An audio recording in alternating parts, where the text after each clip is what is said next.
Hey there, Andrew, C1D Paintball. It's the intro for an Airsoft video project. I thought it was important to just talk about it, do this little introduction to it, away from the actual action, game action. That's its own thing. You don't have to see this to understand the context, but I think you should. So I've written some stuff down. This is kind of informal.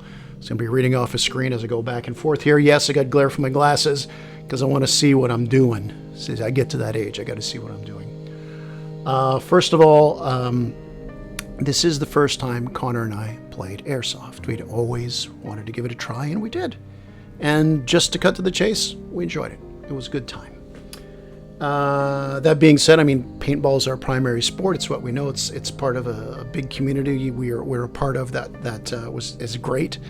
There's all kinds of corners of that community, and Airsoft has the same. And we were able to meet a lot of different people from different communities at this event. I want to thank, first of all, Conrad, who I went to high school with many years ago, and who, as I record this, is going to be playing paintball with my squad, C1D. My squad, it's his squad too, because he's a member. Third straight D-Day, he's going to be playing with us, and he is an absolute warrior. Connor and I received a patch from his club on this day, which is the Tourists. Very well organized club, and I highly recommend you look into it if you play in the Ottawa area. Airsoft, I'd recommend looking him up. This was a very well organized event. So it's the GTA Takeover. And I'll explain, first of all, there'll be a couple of sections here. I'm going to explain the event itself. I think it's important I explain how the video is set up and how I made it with the little technical specs and that, because I do think it's very important, because it's kind of a concept thing with it. So there are three factions in this setup, and we're playing at FPS Airsoft, first-person shooter Airsoft. Great facility, great staff. Owner helped me out a lot when we were getting everything in place, you know, renting what do I call the marker? I'll call it a marker. He knows what I mean. The gun thing, the gun. Just a great, cordial atmosphere from all the groups there. And Shadow Tactical, another group that was there. They did a lot of sponsorship and that. Just everybody involved with it. The event, the different groups. Good to see different groups. The event organizers put on a great show. How did the event run? Three factions. It's called the GTA Takeover. So GTA is one group of Airsoft players. If I say paintball, my mistake, give me some slack. Guardians of the Apocalypse, I believe, is the acronym for GTA. Now, they were the smallest faction. And what they did on this field, 55-acre field, there's a town in the middle. They controlled it. The other two sides could hire them as mercenaries. There was some other rules as well, but that's how they worked. They controlled the town. If you approached the town, they would try to take you out unless you had a prisoner. Basically the stuff you need to know about them. Really great players. They knew the field well, by the way. The side we played against was called the Rogue Warriors. You'll see them, RW is how I described them in the videos. I would normally say Rogue Warriors, but you know why I do RW. I'll kind of explain that after. My side, where I played with Connor, his squad, and some other great squads, were called the United Arms Coalition. So, yeah, you play each other. You hit each other. You get prisoners. You've got medics. Connor played medic for a good chunk of the game, something he's familiar with in paintball, but different rules with Airsoft. I want to say one thing. I watch paintball videos. I watch Airsoft videos, but I don't watch all paintball videos and all Airsoft. Like, I respect speedball in paintball, but to me, I can't watch it. It's like golf. I'll play it, but I can't watch it. In the sense of speedball, I don't play it or watch it, but I respect those that play it. Airsoft, there's that speed soft and small little things, you know, Call of Duty, like back and forth, killed a million times. Not my style. I love Airsoft videos that are big scenarios. And this was a big scenario. And some of the rules in that they had, I would like to bring to paintball. At least try for some fun games in that. But what I really look forward to this big scenario is the organization. I mean, you see it. Paintballers have to admit it if they've seen it. The big scenarios that Airsoft do are pretty impressive. Now, I've been to some great paintball events, so don't get me wrong, they're very impressive as well. But Airsoft, it seems pretty consistent. I mean, yeah, they dress up more like soldiers. The guns, the markers, whatever you want to call them, are very, very authentic looking. And the weight, too. So it's that immersion. Now, immersion is why I set up the video like I did. First of all, one big thing with immersion, besides the scenario and the outline around it, is the weather. It rained that day on and off. It was already wet from the thaw of the spring. It added to the immersion. It was really great. I was up to water, almost over the top of my boots, and I liked it. I knew that would be the situation. There's 3 different phases to this game that were recorded.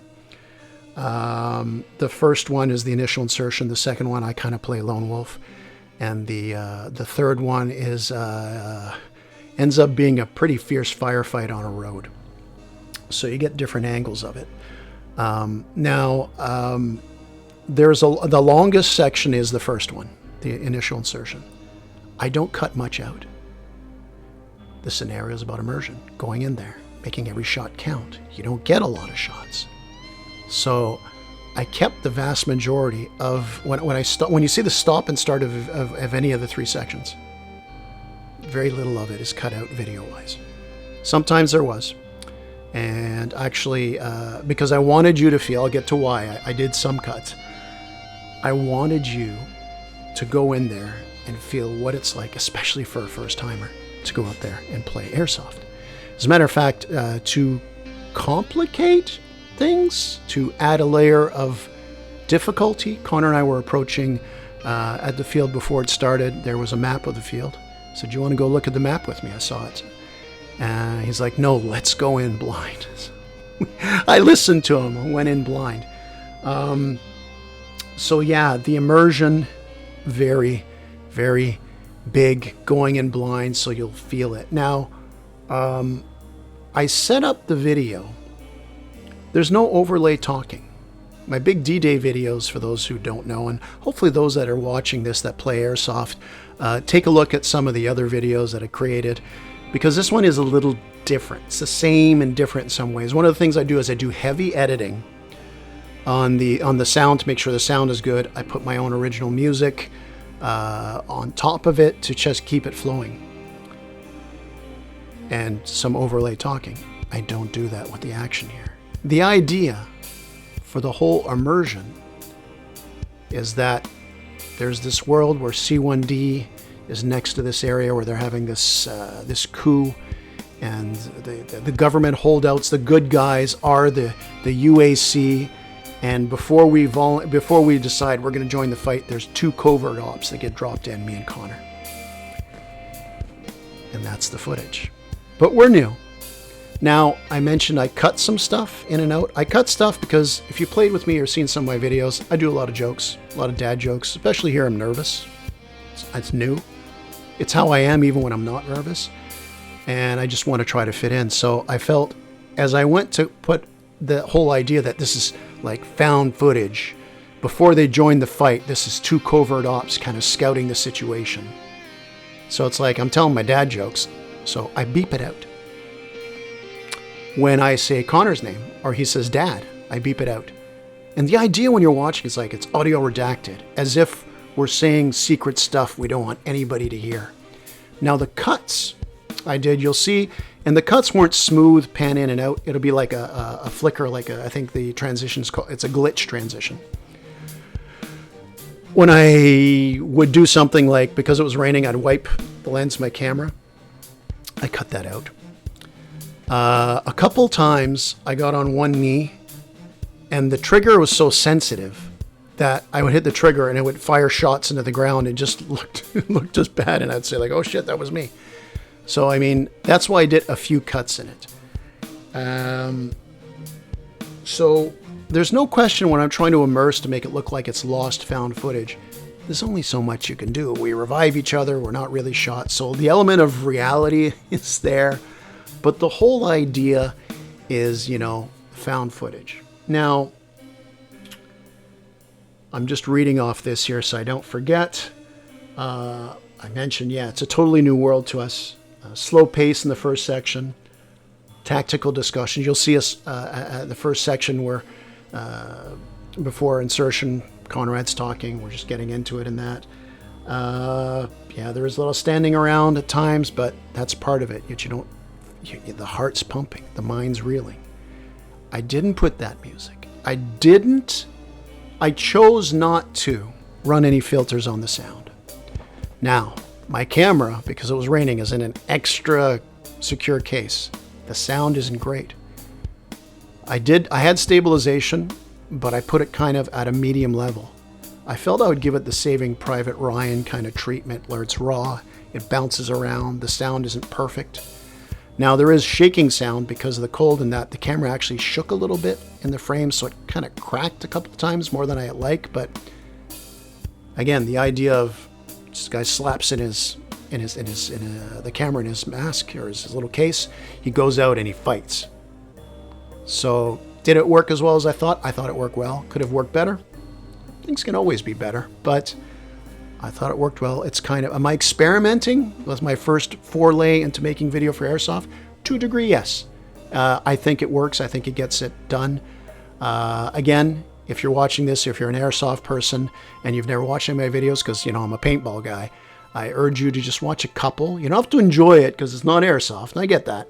But you can see how I usually produce things. Watch some of the D-Day videos, 2.5, 3 hours. Some of them are so long, 4.5 hours from D-Day last year, that I had to cut into 11 parts. So I didn't put music. Usually I put music to set the mood, but this is lost footage. I don't talk over it. There's an introduction that's all written. There's a closing that's all written. It's like propaganda, lost footage. That's how I set this up. I did the redacted, air of seriousness I tried to get, but again, understanding. It's just a game. Things creep into it. Keeping the game elements.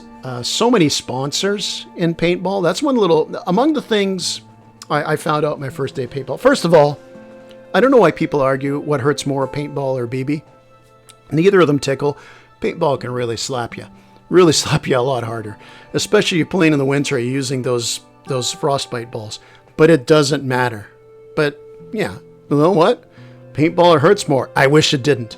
But now I know why there's so many sponsors at event. A lot of people were behind this. The quality of the customization on the guns was incredibly impressive.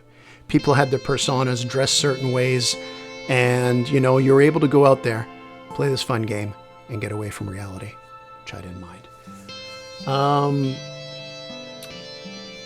Basically caught up. I want to thank again Conrad. Conrad is a veteran of the armed forces and also RCMP for over 30 years. He's a great Canadian. He's a great dad. More importantly, I consider him a great friend. He brought me out to this event. It's a great event. A lot of great people there. So those are the parameters in this. Is it a perfect video? None of them are. At least for me is what I'm saying. I hope you do find some enjoyment out of it. You can make some comments. I didn't know till about 5 minutes left because they said no full auto. And it's like, okay. My TMC, my paintball marker, it's got off and it's got on. It's got safety and on. That's it. So I went and I looked at this Raven marker. It was a nice marker, a nice gun, whatever you want to call it. And I looked, it said safety, and I put it on. And I was pulling the trigger once, and it was like shooting 3, like a burst. And I go, I guess it's a burst gun. Nobody all day told me, you're in semi-auto. You're not in manual shoot 1. Nobody told me all day. So while I didn't know, nobody told me when I got the marker, the gun, whatever you want to call it. Everyone around me thought, oh, that guy's a real asshole. He's shooting like that. I had no idea until there was a few minutes left. Like literally under 5 minutes. Then I switched to 1. I only hit like maybe 2 people all day anyway, but I found that was funny. I even took a video about it where I said, you know, this is my TMC, and I showed how it locked, and it's like, you know what, I'll just tell them maybe I'll release that video if I get hate. feel free to comment about the main video or this one if you want. It's, you know, it's the internet. Go crazy, because crazy and internet are synonymous. Hope you enjoyed. I hope you get the vision I'm trying to do. Is this award-winning stuff? No. It's all for fun, because at the end of the day, it's just a game.